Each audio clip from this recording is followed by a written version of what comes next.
আসসালামু আলাইকুম বন্ধুরা। এতে না ভাত রান্নার লাগে মশলা সব দিয়া লইছি, না পানিটা দিয়ে দেবো। তার বাসা সকালেও মানে চা গাহুয়া নাস্তা রেডি করে দিছি। ওখানে আবার মানে দুপুরে খানা দিতে হইব। এইটা সব কিছু রেডি করে লয়ে নিলাম। এগুলোর মধ্যে ভাত বয়ে দেবো।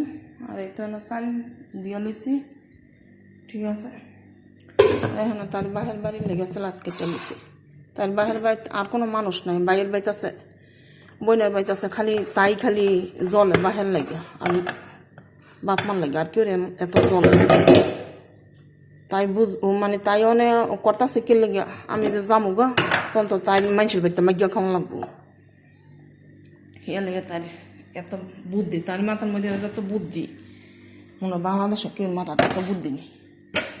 এই কি কই উমানের কেউ মাথার ভিতরে মনে হয় এত বুদ্ধি নেই, তার মাথার যত বুদ্ধি, তার মাথার ভিতরে খালি শয়তানরা বুদ্ধি করে, ঠিক আছে। আর এই তো আমার শাকটা আজকে একটু শাক আছে, এগুলি দিয়ে আজকেও চালাই দিব। কালকে আমার লেগে নতুন করে তরকারি রান্না, আজকে কোনো কিছু রান্তাম না। ছাগলের গোষ্ঠটা সিদ্ধ করে দিচ্ছি। ছাগলের গোষ্ঠের মধ্যে এত পরিমাণ তেল, এগুলো আজাইরা খাইয়া শরীরের মধ্যে তেল ময়লা আছে বেশি একবার।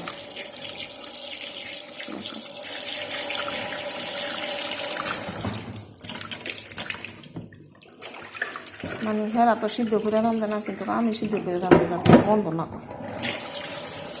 তারপরে ওই যে ভিতরে কাঁচা হয়ে গেছে, সেই সকালবেলা নামাইতেছি,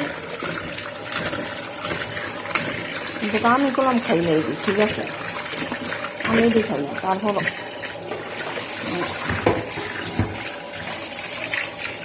তারা পুরো সবাই মনে দিয়ে দিই।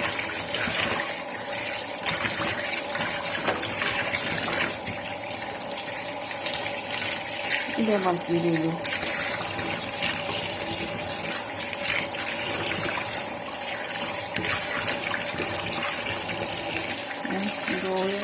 আমি সব মশলা দিয়ে দিচ্ছি। সবাই